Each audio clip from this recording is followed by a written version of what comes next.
Hello aspirants, welcome to GeoIS। पता है, आप लोग जब भी यूपीएससी का प्रिपरेशन ले रहे हो, आप किसी भी इंस्टीट्यूट से लो या फिर घर बैठे आप यूपीएससी का प्रिपरेशन ले रहे हो, कोई भी टीचर, कोई भी इंस्टीट्यूट, मतलब कि हर जगह से आपको एक ही सलाह दिया जाता है कि स्टार्ट विथ एनसीईआरटी। ठीक है? तो आप पॉलिटी पढ़ रहे हो, इकोनॉमिक्स पढ़ रहे हो, शायद आप लक्ष्मीकांत पढ़ रहे हो, पर फिर भी आपको कहा जाता है कि एनसीईआरटी से शुरू करो तो आप लोगों को समझने में दिक्कत नहीं होगा, आसानी होगा समझने में। अब क्या है ये एनसीईआरटी? देखिए, अगर फुल फॉर्म देखे तो ये है national council of education research and training. Okay, तो आज हम अपना ये जो सोशियोलॉजी का जो शुरुआत है वो हम एनसीईआरटी से ही करने वाले हैं। सोशियोलॉजी का अगर शुरुआत हम कहें तो हम कह सकते हैं कि इंट्रोड्यूसिंग सोशियोलॉजी, ये एक टेक्स्ट बुक है क्लास 11 एनसीईआरटी का। तो यहाँ का जो फर्स्ट चैप्टर है हम यहाँ से ही शुरू करेंगे। पर मैं और एक चीज बता दूं कि ये सिर्फ सोशियोलॉजी ऑप्शनल जिन लोगों का है, सिर्फ उनके लिए ही हेल्पफुल नहीं है। कोई भी एस्पिरेंट, उनका जो जनरल स्टडीज वन पेपर है वहाँ का आपका जो एसे आता है, उस एसे सेक्शन में आप लोग देखिएगा कि मतलब कि जनरल स्टडीज वन में जो इंडियन सोसाइटी पोर्शन है वहां के लिए भी ये फायदेमंद है। और अगर आप देखें तो ऐसे पेपर में भी सोसाइटी रिलेटेड सवाल आते ही रहते हैं, तो उस पेपर के लिए भी आपका ये इंट्रोड्यूसिंग सोशियोलॉजी यानी कि क्लास 11 एंड 12 का जो सोशियोलॉजी हम एनसीईआरटी अभी पढ़ने वाले हैं वो हेल्पफुल रहेगा। ठीक है? तो सोशियोलॉजी ऑप्शनल, ऐसे पेपर, GS1, इंडियन सोसाइटी, ये तीनों के लिए ये क्लास 11 एंड 12 एनसीईआरटी हम लोग आज से शुरू करने वाले हैं। ठीक है? ओके, चलिए शुरू करते हैं। हमारा जो पहला टॉपिक है, ठीक है, चैप्टर 1 का नाम देखिए, सोशियोलॉजी एंड सोसाइटी। ओके, आप अगर बुक को देखेंगे तो बुक दिखने में ऐसा ही है। ओके, अच्छा, जो फर्स्ट है वो है इंट्रोडक्शन। मैंने कुछ भी कहीं भी चेंज नहीं किया है। देखिए, एनसीईआरटी क्या है? एनसीईआरटी एक फिलोसॉफी है। एनसीईआरटी क्या है? एनसीईआरटी एक फिलोसॉफी है। मैं कोशिश करूंगा एनसीईआरटी का इन बिटवीन लाइंस में जितना भी फिलोसॉफी है वो सब चीज आप लोगों को समझाने का। ठीक है? तो चलिए शुरू करते हैं। इसलिए मैंने जो इंट्रोडक्शन पार्ट है उसको भी मैंने एक्सक्लूड नहीं किया, वो भी मैंने रखा है। अब ये इंट्रोडक्शन पार्ट में क्या है? कोई एक बंदा क्लास 11 में सब्जेक्ट चूज कर रहा है। आपको पता होगा कि आपका आपका जो बोर्ड एग्जाम है वो होने के बाद ही क्लास 11 में आपको स्ट्रीम, सब्जेक्ट, ये सब चूज करना पड़ता है। यहां से ही आपको समझना होगा कि कहाँ आपका, मतलब कि आपकी जो जिंदगी है, आप क्या बनने जा रहे हो, आप क्या बनने वाले हो, वो अलग हो जाता है। ठीक है? अब आप लोग कैसे स्ट्रीम चूज करते हो? कोई आके आपको कहता है कि ये सब्जेक्ट ले, स्कोरिंग है, या फिर कोई कहता है कि ये सब्जेक्ट ले, ये फ्यूचर के लिए बहुत अच्छा होगा। ऐसे ही शायद हम लोग चूज करते हैं, राइट? पर जब भी आप लोग चूज करने जाते हो तो सोसाइटी से कुछ सलाह, कुछ एडवाइस हम लोगों को आता है, हम लोगों को दिया जाता है। और हमारे जो फैमिली, पीयर ग्रुप्स या आसपास के सोसाइटी मेंबर है, उनसे ही ये सब एडवाइस दिया जाता है। ठीक है? अभी हम ये सब चीज ध्यान से देखेंगे, ध्यान से पढ़ेंगे, क्योंकि मैं आपको कह दूं, सोशियोलॉजी किताब में नहीं है। एनसीईआरटी जो सोशियोलॉजी है, आपको अगर समझना है तो आपको ये इंटरेक्शन पैटर्न, ये चेंजेस, ये स्ट्रक्चर, ये social system, social process, culture, institutions, ये सबको समझना होगा। ठीक है? उस किताब में बस लिंक है। तो देखिए क्या क्या सलाह मिलता है। फर्स्ट जो सलाह मिलता है वो है कि study hard and you will do well in life. ठीक है? अच्छे से पढ़ाई करो तो जिंदगी में तुम आगे बढ़ पाओगे। If you do this subject or set of subject, you will have a better chance of getting a job in the future. एक तो पहला जो सलाह है वहां पे कहा जा रहा है कि अच्छे से पढ़ाई करो, लाइफ में तुम जरूर आगे बढ़ोगे, जरूर कुछ कर पाओगे। दूसरा सलाह ये हो जा रहा है कि ये सब्जेक्ट या फिर ये सेट ऑफ सब्जेक्ट को अगर तुम चूज करोगे तो your chances of getting a job वो और भी बेहतर हो जाएगा, कि तुमको अच्छा वाला नौकरी मिलेगा। Okay, then as a boy this does not seem a correct choice of subject, कि तुम अगर लड़का हो तो ये सब सब्जेक्ट तुम चूज मत करो। As a girl do you think your choice of subject is a practical one? लड़की हो के अगर तुम ये सब सब्जेक्ट ले रहे हो तो तुमको क्या लगता है कि ये सब्जेक्ट ठीक है? मैं एग्जांपल दे रहा हूँ, देखिए देखिए कि ये जो है मान लीजिए किसी एक लड़के ने न्यूट्रिशन सब्जेक्ट ले लिया, ठीक है, न्यूट्रिशन एक सब्जेक्ट आता है, फूड एंड न्यूट्रिशन। तो अगर वो लड़का food and nutrition subject choice कर रहा है तो उसको यही कहा जाएगा कि तुम तो एक लड़के हो, तुम फूड एंड न्यूट्रिशन सब्जेक्ट क्यों चूज कर रहे हो? ओके। अब कोई एक लड़की है, उसने साइंस ले लिया, केमिस्ट्री, फिजिक्स, मैथ्स, ये सब, ठीक है, तो उसको ये कहा जा रहा है कि तुमको लगता है कि तुमको ये सब सब्जेक्ट लेना चाहिए, क्यों? ये सब सवाल मतलब कि ये सब एडवाइस दिया जा रहा है या फिर ये सब सवाल पूछे जा रहा है, क्यों? इस क्यों का जवाब हमको शायद ही थोड़ी देर में मिल जाएगा, ठीक है। Your family needs you to get a job soon, so why you choose a profession that will take a very long time?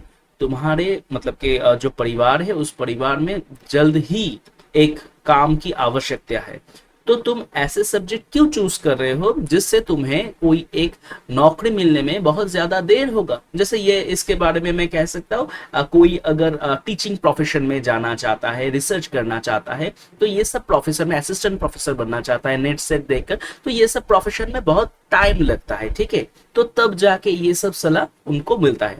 और क्या, you will join your family business, so why do you wish to do this subject? कि अगर तुम्हें अपना जो family business है उसी को आगे बढ़ाना है, उसी को ज्वाइन करना है, तो ये सब मतलब के सब्जेक्ट तुम क्यों पढ़ रहे हो? मान लीजिए कि कोई एक बंदा है जिसको म्यूजिक में इंटरेस्ट है, ठीक है, तो वो म्यूजिक सब्जेक्ट ले लिया, तो उसे कहा जा रहा है कि तुम तो जो फैमिली बिजनेस है उसी को कंटिन्यू करोगे, तो तुमने अपना सब्जेक्ट म्यूजिक क्यों ले लिया? मतलब कि लेने का जरूरत क्या है? तो देखिए, ये है कुछ एडवाइस जो एक क्लास 11 का बंदा जब सोच रहा है कि मैं क्या करूंगा आगे जिंदगी में, कौन सा वाला सब्जेक्ट लूंगा जिससे बेहतर हो मेरी जिंदगी, या फिर मेरा जो पढ़ाई है, जो मेरा एम है वो मुझे जल्दी से मिले, तो सोसाइटी से ये सब एडवाइस मिलता है। अब आपको ये लगता होगा कि हाँ ये तो बहुत बच्चों वाला चीज हो गया कि क्लास 11 में कौन सा सब्जेक्ट ले, उसको रिलेटेड हाँ एडवाइस हम लोगों को भी मिला था। नहीं, यही पे ही सोशियोलॉजी है। आपको सोसाइटी क्या एडवाइस दे रहा है उसी से रिफ्लेक्ट होता है कि उस सोसाइटी का जो स्ट्रक्चर है वो, इसीलिए हम ये चीज पढ़ रहे हैं, ठीक है। तो आप देख सकते हैं कि ये जो सलाह दिया गया उसमें कुछ इंपॉर्टेंट फैक्टर्स है कि ये सब्जेक्ट लो तो तुमको जल्दी से जॉब मिलेगा, क्योंकि इस सब्जेक्ट का जो जॉब मार्केट है वो बहुत बढ़िया है। तुमको लड़का होकर ये सब्जेक्ट नहीं लेना चाहिए, लड़की होकर वो सब्जेक्ट नहीं लेना चाहिए। तुम्हारे फैमिली को एक मतलब कि नौकरी की जल्द आवश्यकता है, तो तुम वो सब्जेक्ट चुनो जिससे उनको हेल्प मिले। या फिर तुम्हारा जो बैकग्राउंड है वो तो बिजनेस बैकग्राउंड है, तो तुम ऐसा सब्जेक्ट क्यों ले रहे हो जो तुम्हारे फैमिली बिजनेस बैकग्राउंड से मैच नहीं कर रहा, ठीक है। तो आप देख रहे हो कि कोई एक बंदा पढ़ना चाहता है, पढ़ाई के पीछे मतलब कि कौन सा सब्जेक्ट लेगा उसमें भी फैक्टर्स है, और उस फैक्टर्स से रिलेटेड ही एडवाइस उसे आ रहे मिल रहे। Okay, now the question is, who decides what is a good job? Good job, ये बात, ये चीज कहां से आया? क्योंकि किसी ने कहा था कि to get a good job you should choose that subject. तो ये गुड जॉब क्या है, किससे हम गुड जॉब कहेंगे, वो कौन कह रहा है, कौन सा ये बंदा है? Do all societies have similar notions of what is a good job? मतलब कि आप एक सोसाइटी में रहते हो, आप क्या करते हो, आप घर बनाते हो, ठीक है, तो आप लोगों का घर बनाते हो, आप एक मैनुअल लेबर हो, तो क्या इसे गुड जॉब कहा जा सकता है या नहीं कहा जा सकता? अच्छा, आप टीचर हो, तो क्या ये गुड जॉब है या नहीं है? आप इंजीनियर हो, क्या ये गुड जॉब है या नहीं है? तो कौन डिसाइड करता है कि कौन कौन सा वाला गुड जॉब है और क्या गुड जॉब नहीं है? क्योंकि उसके ऊपर बेस करके ही तो एक सोसाइटी कह रहा है ना कि ये जॉब लो, ये गुड जॉब है। अच्छा, तो एक सोसाइटी में अगर एक चीज गुड है तो सब सोसाइटी में वो जॉब ही गुड होगा। मतलब कि यहाँ के मतलब क्या, मैं अगर मान लूं कि इंडियन सोसाइटी में एक टीचर का प्रोफेशन गुड जॉब माना जाता है, तो अगर दूसरा कोई सोसाइटी है इंडिया से बाहर, तो शायद मे बी टीचर जो जॉब है इस प्रोफेशन को गुड जॉब नहीं माना जाता। ओके, तो किस चीज के ऊपर डिपेंड करता है ये अभी भी हम लोगों को नहीं पता। और ये भी समझ आ रहा है कि हर जगह, हर सोसाइटी में, इंडिया में भी ऐसे बहुत सारे क्षेत्र है जहाँ पे गुड जॉब का जो डेफिनेशन है वो सेम नहीं है। इज मनी द क्राइटेरिया, मतलब कि जिस प्रोफेशन में जितना ज्यादा पैसा है, हमें उस प्रोफेशन से रिलेटेड सब्जेक्ट को ही अपना फ्यूचर बनाना चाहिए। मतलब कि गुड जॉब का क्राइटेरिया क्या मनी है, कि जिस प्रोफेशन में ज्यादा मनी है वही गुड जॉब बन जाता है? और इज इट रेस्पेक्ट और सोशल रिकॉग्निशन और individual satisfaction that decides the worth of a job? या फिर सोसाइटी में कौन एक स्पेसिफिक जॉब को कितना ज्यादा सम्मान करता है, उस हिसाब से हम लोग इसको तय करेंगे।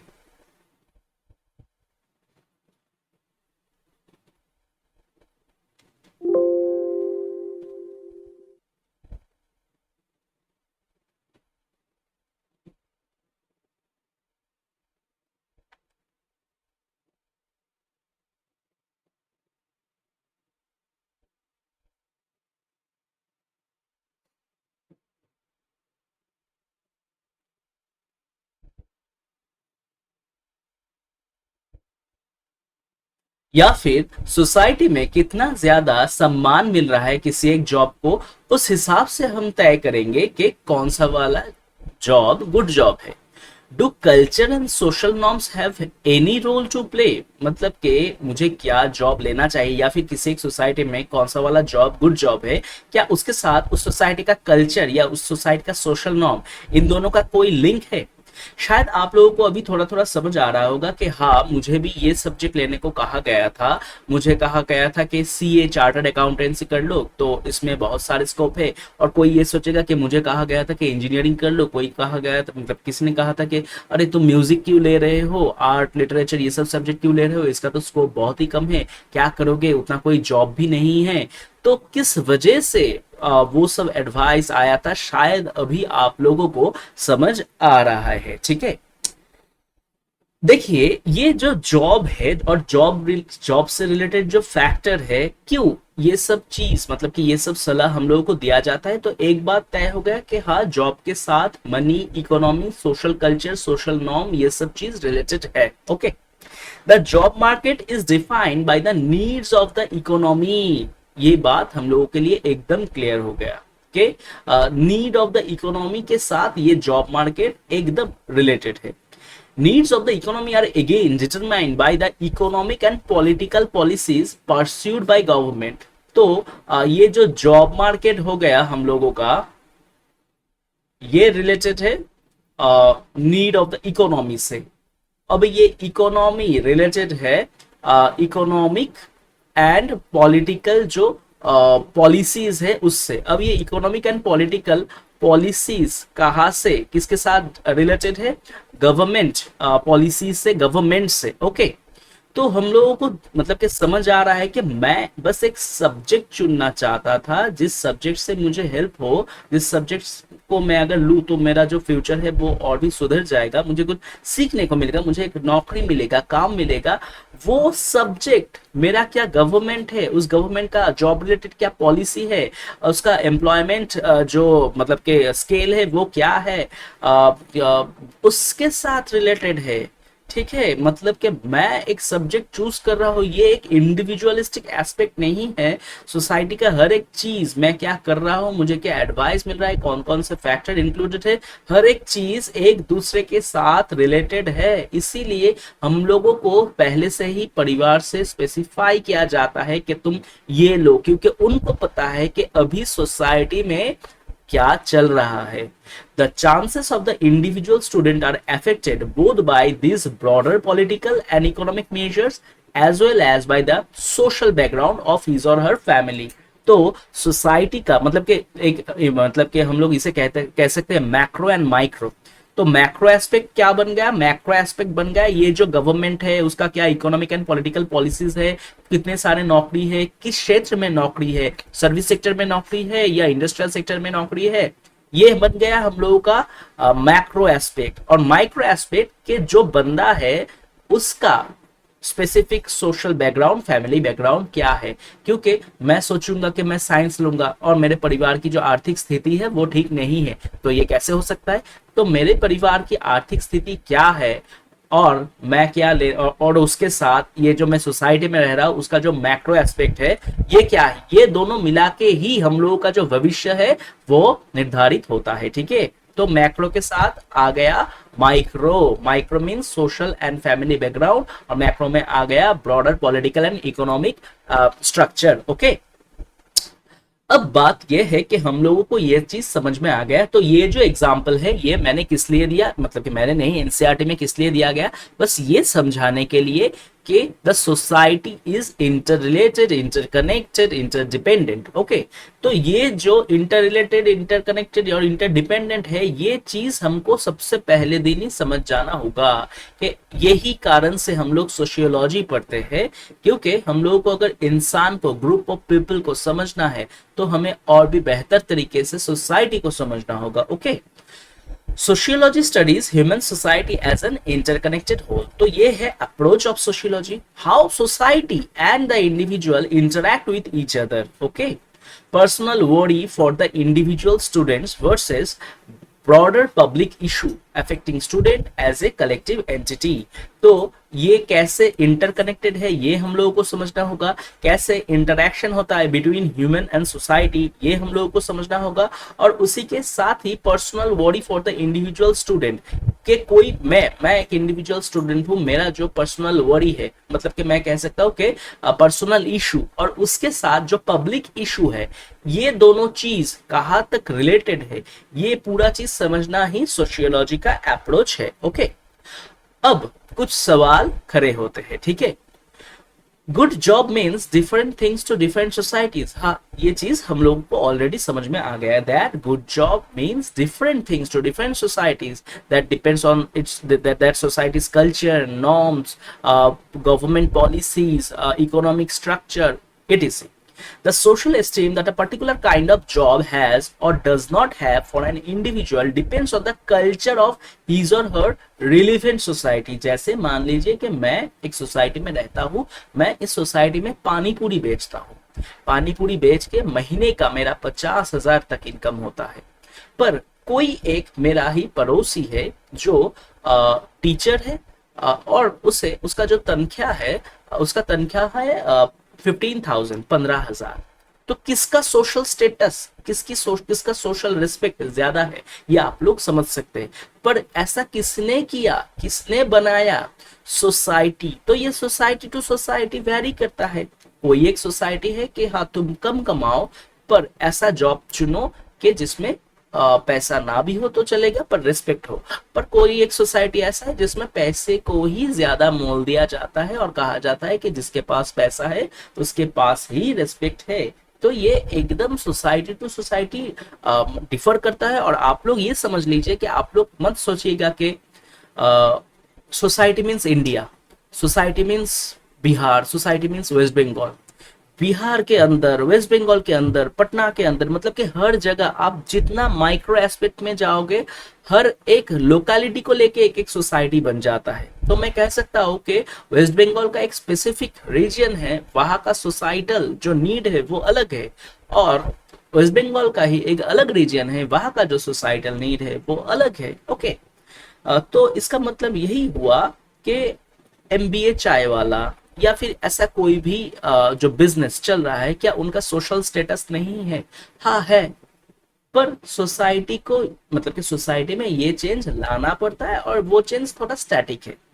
अभी हम लोग उस जगह पे नहीं जा रहे कि सोसाइटी स्टैटिक है या चेंजिंग है, बस आप लोगों को समझाने के लिए ये कहा कि सोसाइटी टू सोसाइटी ये गुड जॉब, कौन सा वाला जॉब लेना चाहिए, ये डिफर करता है। Okay, What do we mean by relevant society? ये relevant society का मतलब क्या है? अभी यहाँ पे कहा गया the social esteem that a particular kind of job has or does not have for an individual depends on the culture of his or her relevant society. तो ये relevant society का मतलब क्या है? Does it mean the society the individual belongs to? मतलब कि मैं जिस society से belong करता हूँ उसी को relevant कहा जा रहा है ना? Which society does the individual belong to? Society किसे कहते हैं, कौन से सोसाइटीज में बिलोंग करता हो? क्या वहां पे इज इट द नेबरहुड, मतलब कि मेरे जो आस पड़ोस है उसी को लेके एक सोसाइटी बन जाता है, या फिर मैं जो कम्युनिटी से बिलोंग करता हूँ, मैं भी हिंदू कम्युनिटी, मैं भी मुस्लिम कम्युनिटी, क्या उस कम्युनिटी को लेके ये सोसाइटी बनता है, या फिर मैं जो कास्ट और ट्राइब से बिलोंग करता हूँ उसको लेके सोसाइटी बनता है। जस्ट अभी अभी हम लोग बात कर रहे थे कि सोसाइटी हम किसको कहेंगे। रिलेवेंट सोसाइटी मतलब कि मैं जहाँ पे पैदा हुआ, मेरे आस पड़ोस, मेरे कम्युनिटी, मेरे कास्ट और ट्राइब, किसको मैं सोसाइटी, एग्जैक्ट रिलेवेंट सोसाइटी कहूंगा। और is it the professional circle of the parents, मतलब कि मेरे जो माता पिता है उनका जो काम का क्षेत्र है उसी को कहा जा रहा है सोसाइटी। और इज इट द नेशन, यानी द राष्ट्र। तो क्या कहा जा रहा है, ये बहुत इंपॉर्टेंट है कि ये सवाल आप लोग याद रखिएगा कि what should be the relevant society, या फिर मैं ये कह सकता हूँ कि ये सभी चीज इसमें आएगा। नेशन भी आएगा, प्रोफेशनल सर्कल ऑफ पेरेंट भी आएगा, कास्ट और ट्राइब भी आएगा, कम्युनिटी भी आएगा, नेबरहुड भी आएगा, और मैं इंडिविजुअल होकर जिस सोसाइटी से बिलोंग कर रहा हूँ वो भी आएगा। तो ये रिलेवेंट सोसाइटी हम लोगों को हमेशा याद रखना है कि हाँ रिलेवेंट सोसाइटी है, तभी ना हम यूपीएससी चुनते हैं। क्यों यूपीएससी चुनते हैं आप लोग, यूपीएससी क्यों चुनते हो, ठीक है, यूपीएससी सिविल सर्विस एग्जाम आप लोग क्यों चुनते हो, पता है क्यों? क्योंकि ये आपके सोसाइटी से रिलेवेंट है। किसी भी बंदे से आप पूछ लो कि आपका ये चॉइस करने का इरादा क्यों है, कि क्यों आप union public service commission CSC इसको आपने चूज किया, तो उसका रिप्लाई क्या आएगा तुरंत, मैं सोसाइटी में सुधार लाना चाहता हूँ, मैं करप्शन को हटाना चाहता हूँ, मैं मतलब कि जो लोग अंडर प्रिविलेज्ड है, मार्जिनलाइज्ड है, डोमिनेटेड है, एक्सप्लॉइटेड है, मैं उनके लिए कुछ करना चाहता हूँ। तो आपके सोसाइटी का रिलेवेंस यही है कि आपने बचपन से देखा कि आपके सोसाइटी में करप्शन है, आपने देखा कि आपके सोसाइटी में इनइक्वालिटी है, तो वही है आपका सोसाइटी। इसलिए आपने चुना कि हाँ मैं ऐसा ही करूंगा, मतलब कि मैं आईएएस बनूंगा, आईपीएस बनूंगा, अपने देश को सुधारूंगा। मैं अगर कहूं कि आप चले जाइए किसी दूसरे देश जहां पे ये सब प्रॉब्लम है ही नहीं, या फिर प्रॉब्लम है पर ये सब तरीका नहीं है कि कोई एक समाज को बदल सकता है, तो वहां पे देखिए कि कोई भी बंदा ऐसा सिविल सर्विस एग्जाम देना ही नहीं चाहता है, क्योंकि उसका सोसाइटी एकदम परफेक्ट है, तो वहां पे कोई प्रॉब्लम नहीं है। आप फिनलैंड चले जाइए, फिनलैंड में क्या ये सब प्रॉब्लम आपको दिखने को मिलेगा? नहीं मिलेगा। इसलिए वहां पे कोई भी सिविल सर्विस एग्जाम देना नहीं चाहता है, वहां पे सब बिजनेस करते हैं, वहां पे अपना मर्जी है, वहां पे अपना मतलब कि पॉपुलेशन उनका मतलब कि डेमोग्राफिक स्ट्रक्चर है, उस हिसाब से वो लोग चलते हैं। तो आप यूपीएससी को मतलब कि चुने हैं, मतलब आपने चुना ना यूपीएससी को, तो इसका रीजन है आपका सोसाइटी। अब अब आप जो सोसाइटी में रहते हो उसको देखो, आपको समझ आ जाएगा कि हाँ मैं जो भी कर रहा हूं, जब से मुझे होश आया, या फिर फिर जो भी चीज मुझे करने को कहा जा रहा है उसका रीजन है माई रिलेवेंट सोसाइटी। इसीलिए आप पढ़ रहे हो, इसीलिए आप एस्पिरेंट हो, इसीलिए आप कुछ बनने की कोशिश कर रहे हो, ठीक है। आपका सोसाइटी आज ही तुरंत सुधर जाए एक ही रात में, आपको लगेगा नहीं सोसाइटी तो सुधरा हुआ ही है, मैं क्या करूंगा। और एक चीज आता है स्टेटस, कि हाँ यूपीएस मतलब कि आईएएस बन जाऊंगा तो एक मतलब कि मुझे स्टेटस मिलेगा। आप लोग देखना कि फेसबुक रील में या फिर व्हाट्सएप टेलीग्राम में ये सब आता रहता है, क्या चीज, इंस्टाग्राम में, कि कोई एक आईएएस ऑफिसर जा रहा है या फिर आईपीएस जा रहा है और उसका स्टेटस ही अलग अलग है, बंदे का स्टेटस ही अलग है, सब गाड़ी वाड़ी रुक गया, उसके आगे गाड़ी पीछे गाड़ी, ठीक है, मतलब कि एक अलग वाला जो एक सम्मान उसे मिलता है, बहुत लोग उस सम्मान को पाने के लिए ये चीज करता है, राइट। तो आपका ये भी रीजन हो सकता है कि हाँ सम्मान, यही तो यहाँ पे कहा जा रहा है कि आपको क्या चाहिए, सम्मान चाहिए या फिर दूसरा कुछ। और सोसाइटी का सम्मान कैसे तय होता है, तो अभी हम लोगों का जो सोसाइटी है वहां पे एक ब्यूरोक्रेट का सम्मान सबसे ज्यादा है। क्यों? क्योंकि अभी भी ब्यूरोक्रेट के हाथ में है कि वो कैसे किसी दूसरे मतलब कि वो स्ट्रक्चर में रह के किसी दूसरे इंसान को कितना ज्यादा सहायता कर सकता है, सर्विस दे सकता है। दे आर सर्विस प्रोवाइडर्स ना, तो इसीलिए उनका सम्मान ज्यादा है। अगर कभी ऐसा सोसाइटी बने कि ब्यूरोक्रेट मतलब कि सभी नाम सुन के ही गुस्सा हो जाता है, क्यों? क्योंकि वो लोग काम ही ऐसा करते हैं, तो तब भी वो सोसाइटी बन जाएगा हम लोगों का रिलेवेंट सोसाइटी। इसीलिए कोई बनना ही नहीं चाहेगा, नहीं ब्यूरोक्रेट होके तो कोई सम्मान नहीं है। मतलब कि अभी जैसा हो गया है वेस्ट बंगाल का, कि कोई भी सुन ले कि टीचर है, प्राइमरी टीचर है, तो सबको लगेगा अच्छा प्राइमरी टीचर है तो तब तो पैसा दे के ही या फिर दूसरे तरीके से ही ये ऐसा बना होगा। तो हर एक सोसाइटी में ये प्रॉब्लम है, और society to society, time to time, space to space, ये चीज, ये सम्मान ये बदलता रहता है, ठीक है। अब हम लोग डिस्कस करेंगे थीम्स को लेके। ये जो पहला वाला चैप्टर है ये थीम के ऊपर डिपेंडेंट है। क्या है इसमें, कुछ थीम है, उस हिसाब से ही इस मतलब कि ये पार्टीशन किया गया है, first second third fourth fifth six ऐसा। ओके, पहला जो है हम वहां पे समझेंगे कि one of the task of sociology to unravel the connection between personal problem and public issue. थोड़ी देर पहले हम लोग बातचीत कर रहे थे the difference between micro aspect and macro aspect. In micro aspect the social background and the family background of a specific individual, and in macro aspect the economic and political structure. Okay, तो उसी को समझने की हम लोग कोशिश करेंगे कि ये अलग कैसे है, पर्सनल प्रॉब्लम पब्लिक इशू के साथ अलग कैसा है।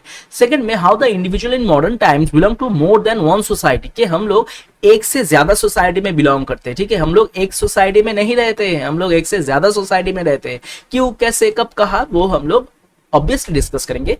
And how societies are unequal, society unequal कैसे बन जाता है, कब बन जाता है, वो भी हम लोग डिस्कस करेंगे इसका जो सेकंड पार्ट है वहां पे, इसी चैप्टर के। Okay, third introduces sociology as a systematic study of society distinct from philosophical and religious reflection as well as our everyday common sense observation about society. Sociology अलग कैसे है, कहाँ पे है, उस चीज को लेके हम लोग डिस्कस करेंगे ये थर्ड पार्ट में। फोर्थ पार्ट में this distinct way of studying society can be better understood if we look back historically at the intellectual। तो इमर्जेंस ऑफ सोशियोलॉजी है वेस्टर्न सोसाइटी में, कैसे ये आया उस चीज को लेके हम डिस्कस करेंगे फोर्थ में।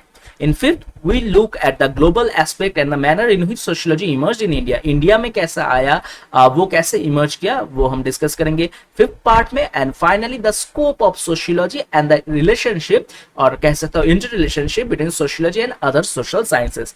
ये मैंने आप लोगों को क्यों बताया कि थीम्स ऑफ चैप्टर ये है, आप लोगों को समझने में दिक्कत नहीं होगा, पर फिर भी मैं भी आप लोगों को रिवाइज करता रहूंगा कि जब भी हम नेक्स्ट जो चैप्टर है वहां पे जाएंगे, जैसे कि इमेजिनेशन ऑफ सोशियोलॉजी, मैं आप लोगों को कह दूंगा देखिए ये जो थीम है, इस थीम का जो पहला था the relation between personal problem and public issue, ये चीज हम पढ़ने जा रहे हैं। जब दूसरा पार्ट आएगा तब दूसरा पार्ट में भी मैं बता दूंगा देखिए मैं ये पढ़ने जा रहा हूं, तो आप लोगों को समझने में दिक्कत नहीं होगा। ठीक है, तो आज के लिए इतना ही। ये था हम लोगों का इंट्रोडक्टरी पार्ट, शुरू हो गया क्लास 11 का।